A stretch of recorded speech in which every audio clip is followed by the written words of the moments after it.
So welcome to the another lecture of BMC JE electrical engineering lecture series. तो last lecture में हमने earthing और IS 3043 के related जो थ्योरी है वो डिस्कस की है। तो आज के लेक्चर में हम लोग जो अर्थिंग और IS 3043 से रिलेटेड जो क्वेश्चंस एग्जाम में पूछे गए हैं और आगे पूछे जाने के चांसेस है वो डिस्कस करेंगे। तो मैंने नोटिस किया है कि जो मैक्सिमम स्टूडेंट है वो सिर्फ थ्योरी लेक्चर से कवर कर रहे हैं और जो क्वेश्चन है उसे इग्नोर कर रहे हैं। तो मैं आपको सजेस्ट करूंगा कि ये वीडियो पूरा देखना, क्योंकि एग्जाम में आपको इससे रिलेटेड कुछ ना कुछ क्वेश्चंस आएंगे, शायद इससे भी क्वेश्चन आ सकते हैं। तो जितने आप क्वेश्चंस की प्रैक्टिस करोगे उतना ही आपके लिए बहुत बेनिफिशियल होगा। और कुछ जो ऐसे टॉपिक है वो हम लोग थ्योरी में नहीं कवर कर सकते, वो सिर्फ क्वेश्चन के साथ ही हम लोग कवर कर सकते हैं। तो जिन्होंने क्वेश्चन की जो वीडियो है वो पहले देखी होगी तो उन्हें पता होगा कि कुछ क्वेश्चन ऐसे हैं जो हम लोगों ने थ्योरी पोर्शन में नहीं कवर किए हैं। तो मैं आपको सजेस्ट करूंगा कि जो थ्योरी है और उसके साथ साथ जो क्वेश्चन है वो भी जरूर देखना, जो क्वेश्चन है उसको स्किप मत करना। तो ऐसे ही क्वेश्चन और कुछ एडिशनल क्वेश्चन हम लोग टेलीग्राम के ग्रुप पे भी शेयर करते हैं। तो अगर आपने टेलीग्राम का ग्रुप अभी तक ज्वाइन नहीं किया है तो मैं इसकी लिंक आपको नीचे डिस्क्रिप्शन बॉक्स में मिल जाएगी, या फिर आपको स्क्रीन पे QR कोड दिख रहा होगा। अगर आपने स्कैन किया तो आप डायरेक्टली ग्रुप पे ज्वाइन कर सकते हो। सो मोर देन 55 मेंबर्स ग्रुप में अभी तक ज्वाइन हो चुके हैं। उनके जो डाउट्स वगैरह है उनके साथ साथ जो क्वेश्चन वगैरह हम लोग वहाँ पे डिस्कस करते हैं। तो जल्दी से जाके टेलीग्राम का ग्रुप ज्वाइन कर देना। चैनल पे नए हो तो सब्सक्राइब कर देना, वीडियो को अभी लाइक कर देना। तो चलिए और टाइम वेस्ट नहीं करते हैं और अभी हम लोग लेक्चर को स्टार्ट करते हैं।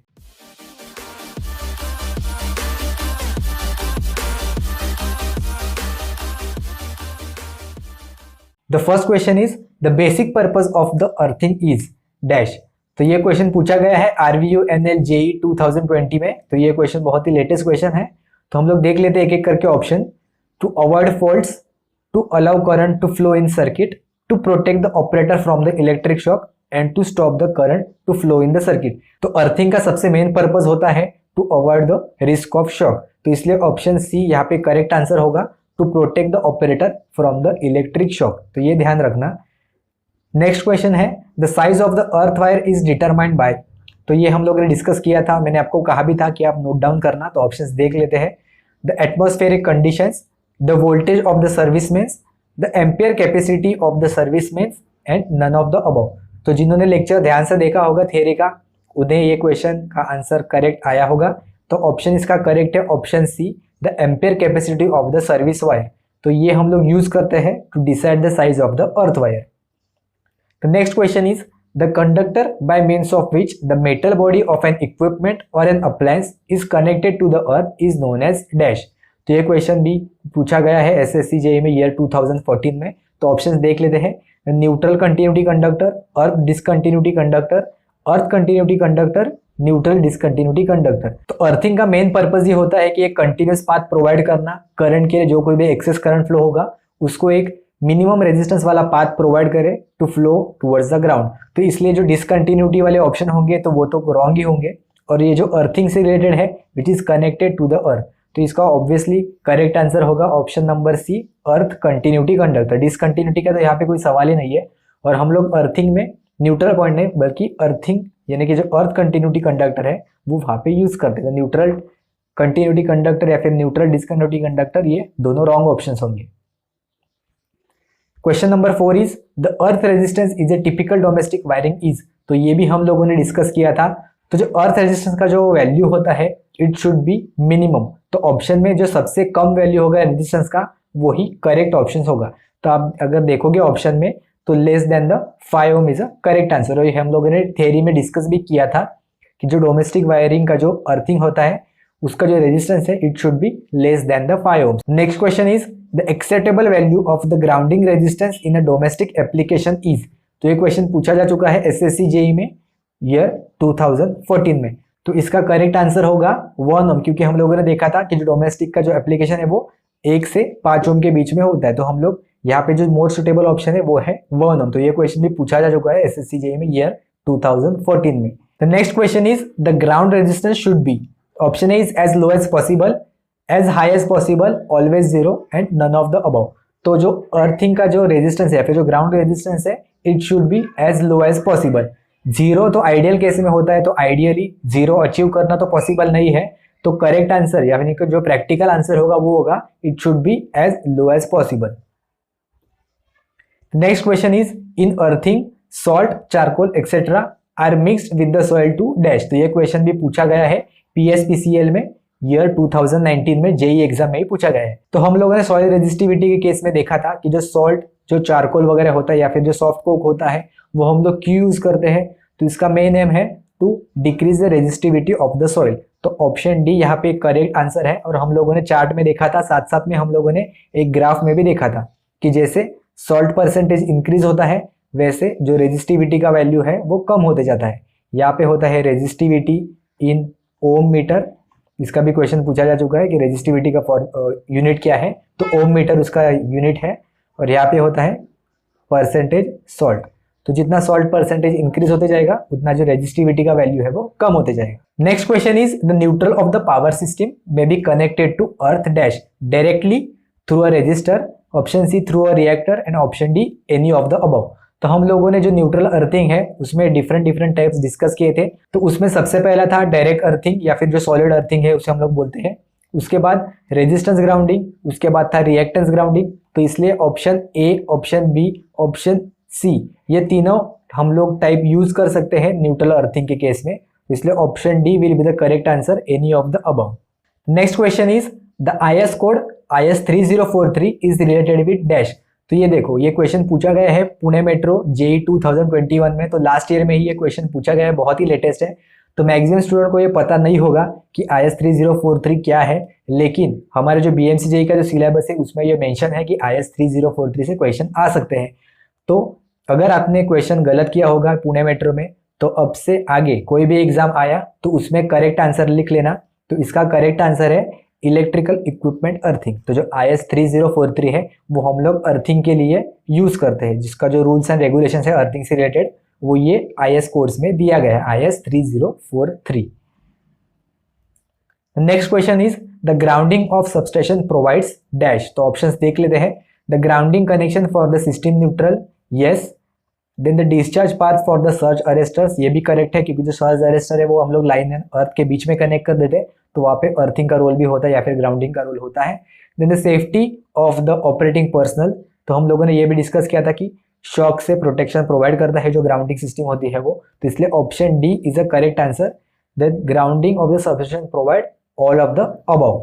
Next question is inside the earth pit the earthing electrode should be place dash. तो ये क्वेश्चन पूछा गया है SSC जेई में ईयर 2014 में। तो ईयर 2014 में बहुत ही अर्थिंग से रिलेटेड क्वेश्चन पूछे गए हैं SSC जेई में। तो ऑप्शंस देख लेते हैं क्या क्या है। First one is vertical, second one is horizontal, third one is inclined at 45 degrees and fourth one is inclined at any other angle than the 45 degree. तो हम लोगों ने देखा था कि जो प्लेट अर्थिंग है या फिर जो रॉड अर्थिंग है या फिर जो पाइप अर्थिंग है, हर एक केस में जो रॉड या जो इलेक्ट्रोड है वो हम लोगों ने वर्टिकली प्लेस किया था। तो इसलिए इसका करेक्ट आंसर है वर्टिकल। तो हम लोग हॉरिजॉन्टल या फिर 45 डिग्री पे इंक्लाइन नहीं करते, नॉर्मल केसेस में हम लोग उसे वर्टिकली प्लेस करते हैं। तो next one is Peterson coil grounding is also called as. तो पीटरसन कॉइल क्या होता है हम लोगों ने लास्ट लेक्चर में डिस्कस किया था। जिन्होंने लास्ट लेक्चर मिस किया है तो उसकी लिंक मैं नीचे डिस्क्रिप्शन बॉक्स में दे दूंगा या फिर आप ऊपर आई बटन पे भी क्लिक करके वहां पे जा सकते हैं। तो इसका करेक्ट आंसर है the Peterson coil grounding is also called as the resonance grounding, क्योंकि जो कैपेसिटिव करंट होता है वो कंपनसेट करते हैं हम लोग with the help of the Peterson coil. उसमें पीटरसन कॉइल में हम डिफरेंट टैपिंग्स प्रोवाइड कर सकते हैं, जिसके वजह से जो लाइन करंट है यानी कि जो फॉल्ट के वजह से जो करंट प्रोड्यूस होता है, जो इंडक्टिव करंट है, वो हम लोग 180 डिग्री आउट ऑफ फेज और इक्वल इन द मैग्नीट्यूड करते हैं जो कैपेसिटिव करंट फ्लो होता है हेल्दी फेजेस में। तो इसके वजह से जो टोटल फॉल करंट है वो एक दूसरे को कैंसिल आउट कर देते हैं और जो आर्क जो सस्टेन करता है सर्किट ब्रेकर के बीच में वो इजीली सप्रेस हो सकता है, जिसके वजह से जो फॉल्ट आया है, जो LG फॉल्ट आया है, वो हम लोग इजीली एलिमिनेट कर सकते हैं सिस्टम में से। तो इसलिए पीटरसन कॉइल बहुत ही हेल्पफुल है to eliminate the fault current. The next question is the earth potential is. तो ये देखो, ये क्वेश्चन बहुत ही इजी है, ये क्वेश्चन भी पूछा जा चुका है SSC जेई में। तो इसका करेक्ट आंसर है द अर्थ पोटेंशियल इज 0। तो हम लोग जो अर्थ का पोटेंशियल है वो हमेशा 0 वोल्ट ही कंसिडर करते हैं। The minimum length of the pipe electrode use for the earthing should not be less then dash. तो ये भी हम लोगों ने देखा था, मैंने आपको बोला था कि जो रेंज है वो लिख लेना। तो इसका जो मिनिमम लेंथ होता है पाइप का वो होता है 2.5 मीटर टू 3 मीटर। तो इसलिए option C is a correct answer. यहाँ पे देखो 3 मीटर भी है, 2.5 मीटर भी है। तो अगर आपने रेंज अच्छे से लिखा होगा तो यहाँ पे इन्होंने पूछा है what is the minimum length, so 2.5 metre is a correct answer. Next question is the average resistance of the human body is. तो ये क्वेश्चन भी पूछा गया है DSSSB जेई में ईयर 2021 में, यानी कि लास्ट ईयर में ही, बहुत ही लेटेस्ट क्वेश्चन है। तो इसका करेक्ट आंसर है, तो हम लोगों ने डिस्कस भी किया था कि जो रेंज होता है वो होता है ऑलमोस्ट 500 to 3000 ओम्स, लेकिन हम लोग उसको एवरेज लेते हैं 1000 ओम्स, तो इसलिए option A is a correct answer. The earthing electrode should be place within the what distance in metre from the building whose installation system is being earth। तो ये क्वेश्चन पूछा गया है SSC JEE में year 2014 में। तो ये question से रिलेटेड हम लोगों ने थ्योरी डिस्कस नहीं की थी, तो ये डायरेक्टली क्वेश्चन से ही आप ध्यान में रख देना कि इसका करेक्ट आंसर है 1.5 metre. Next question is the step potential and the touch potential are associated with. Option A high voltage transmission, option B earthing of substation, option C the voltage rise in the generator and option D the communication system. तो जिन्हें भी पता है step potential और touch potential क्या है, तो उसका करेक्ट आंसर है option B earthing of a substation. Specially mechanical student ध्यान में रखना, जो स्टेप पोटेंशियल एंड जो टच पोटेंशियल होते हैं वो अर्थिंग से रिलेटेड होते हैं। Next question is which colour is recommended for the earth connection. तो ऑप्शन देख लेते हैं, रेड, ब्लैक, ग्रीन और ब्लू। तो हम लोगों ने देखा था या तो सिंपल ग्रीन कलर यूज करते हैं या फिर ग्रीन एंड येलो दोनों कंबाइन करके हम लोग वहां पे यूज कर सकते हैं। तो ऑप्शन में चेक करते हैं, तो option C is a correct answer है। जो ग्रीन कलर है वो हम लोग अर्थ कनेक्शन के लिए यूज करते हैं। जो रेड और जो ब्लू है वो तो हम लोग लाइन में या फिर जो फेजेस में यूज कर सकते हैं RYB, यानी कि रेड, येलो और ब्लू। तो ये तो ऑप्शन गलत है। और जो ब्लैक है वो हम लोग न्यूट्रल के लिए यूज करते हैं। तो ये ध्यान रखना, न्यूट्रल के लिए ब्लैक होता है और जो ग्रीन होता है वो हम लोग अर्थ कनेक्शन के लिए यूज करते हैं। तो ब्लैक का भी क्वेश्चन डायरेक्टली पूछा जा सकता है। Next question is the standard wire gauge, यानी कि SWG। तो इसका भी ध्यान रखना, फुल फॉर्म क्या है SWG का, स्टैंडर्ड वायर गेज। ये भी क्वेश्चन पूछा जा सकता है। Use for the earthing lead should not be thinner than dash. तो हम लोगों ने डिस्कस किया था कि अर्थ वायर का और अर्थ लीड का दोनों का गेज कितना होना चाहिए मिनिमम। तो यहाँ पे क्वेश्चन में पूछा है अर्थिंग लीड का, तो अर्थिंग लीड का करेक्ट आंसर है ऑप्शन डी 8 गेज। तो 14 गेज आप मत लिख लेना, वो होता है अर्थ वायर का। तो इसलिए option D is a correct answer for earthing lead. The minimum size और the minimum gauge is 8 gauge. Next question is what should be the value of the earthing resistance for the large power station. तो हमने lecture में देखा था कि large power station के लिए 0.5 ohms होता है, जो मीडियम पावर स्टेशन होते हैं वहां पे 1 ओम होता है, और जो स्मॉल पावर स्टेशन होते हैं वहां पे हम लोग 2 ओम तक यूज कर सकते हैं जो अर्थिंग रेजिस्टेंस होता है वो। तो इसलिए ऑप्शन बी यहाँ पे करेक्ट आंसर है for large power stations, it should be 0.5 ohm. Next question is the size of the plate electrode in inches use in the plate earthing is. तो ये हम लोगों ने डिस्कस नहीं किया था इंचेस के केस में क्या होता है। तो जो प्लेट इलेक्ट्रोड है वो हम लोग यूज करते हैं, तो करेक्ट आंसर है यहाँ पे 1/4 इंचेस। तो 1/4 इंचेस का जो प्लेट इलेक्ट्रोड है वो हम लोग यूज करते हैं। ये इसका साइज है, ये भी नोट डाउन कर देना। जो हम लोगों ने लेक्चर में डिस्कस किया था उसके साथ साथ ही साइड में लिख देना कि 1/4 इंचेस हम लोग प्लेट इलेक्ट्रोड के लिए यूज करते हैं। The next question is while installing the pipe earthing a rock is encountered then the rod shall be driven at an angle of dash. तो नॉर्मल केसेस में जो अर्थ इलेक्ट्रोड होता है वो हम लोग वर्टिकली इंसर्ट करते हैं ग्राउंड के अंदर, लेकिन बिकॉज ऑफ सम रीजन, यानी कि एक्सेप्शनल केस है कि वहां पे अगर कोई बड़ा रॉक आया तो वहां पे हम लोग सीधा वर्टिकली तो हम लोग वहां पे इंसर्ट नहीं कर सकते।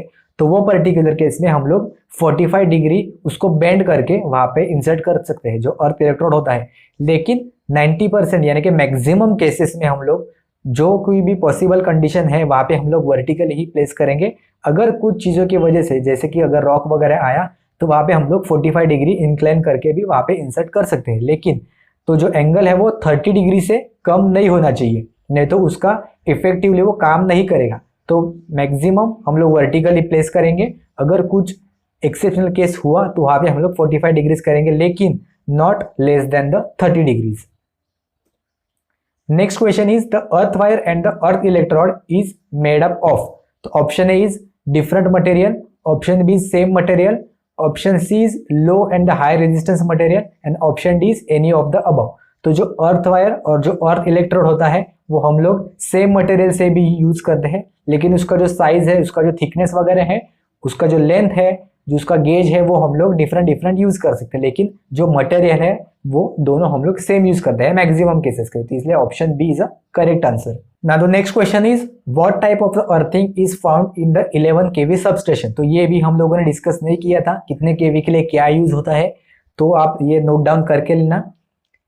Pipe earthing is most common type use for the residential quarters and the strip earthing is use for 11 kV substation. तो हम लोगों ने नहीं डिस्कस किया था जो स्ट्रिप अर्थिंग क्या होता है, तो आप यही सिर्फ ध्यान में रख देना कि जो सबस्टेशन होता है 11 केवी सबस्टेशन, तो वहां पे हम लोग जो स्ट्रिप अर्थिंग है वो यूज करते हैं, and for residential purposes we use the pipe earthing.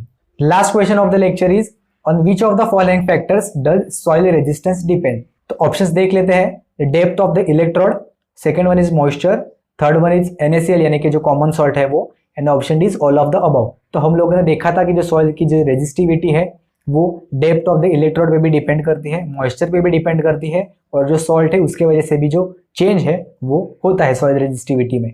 तो इसलिए option D is a correct answer.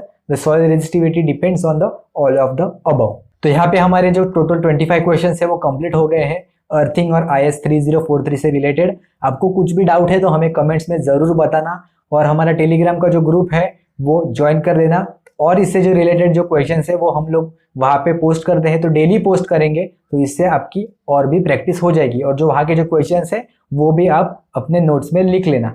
तो चलिए अब हम मिलते हैं नेक्स्ट लेक्चर में किसी और टॉपिक के साथ।